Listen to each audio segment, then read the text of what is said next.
The ability to stay focused might be the most important skill when it comes to anything you do in life. And in a day and age where we are ravaged with Instagram, TikTok Reels, YouTube Shorts, and YouTube in general, it can be very difficult to stay focused on a single task. Yet, it is quite common for a programmer or someone learning to code to be unable to stay focused at large quantities at a time. Now, a common problem with people probably like you watching is that you can't sit there for an hour or 30 minutes. And I know this because I was there.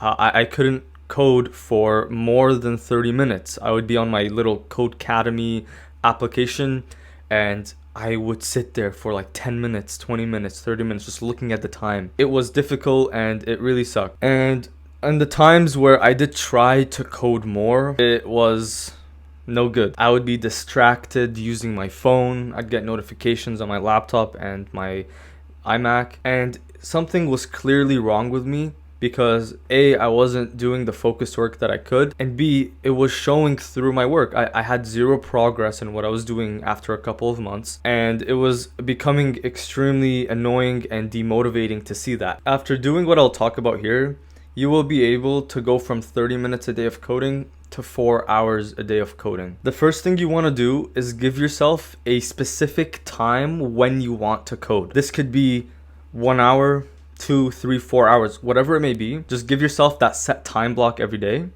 and show up. An important thing to note here is the exact time as well. So not only will you code for an hour, give yourself the time when you're going to do that. 9 a.m., 8 a.m. to 9 a.m., 10 a.m. to 11 a.m.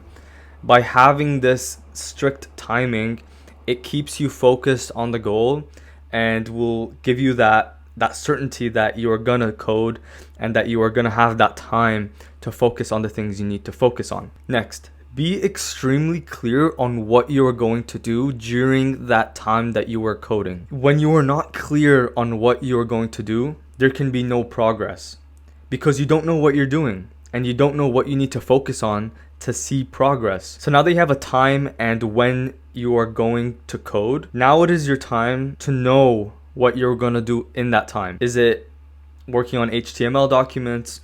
Is it learning CSS, JavaScript? Whatever the thing is, be clear on what you have to do with the set time. I can't tell you how important this was for me to stay consistent and stay focused. When you don't have that clear thing that you need to do, we tend to be lazy and we tend to just wander with our mind. Now, finally, this may be the most important part of this entire video. It is to remove all distractions. Put the phone away. If you have notifications on your phone and you don't want to remove it, put your phone in another room. This book by Cal Newport, Deep Work, literally explains that if you are distracted even for 1 minute during your work, you are removing 20 minutes of focused work from your work time. So remove the phone, remove all distractions. No notifications should be in that time period of when you are working on your programming. And doing these three things of a time to code, what to do when I'm coding, and limiting distractions have been the sole reason for me getting from 30 minutes of coding to 4 hours of coding. Because I have a clear goal, I have the set time, and I have no distractions. So the only thing I could do is focus on the code. So I hope this brought value to you. My name is Azar, and I'll see you in the next video.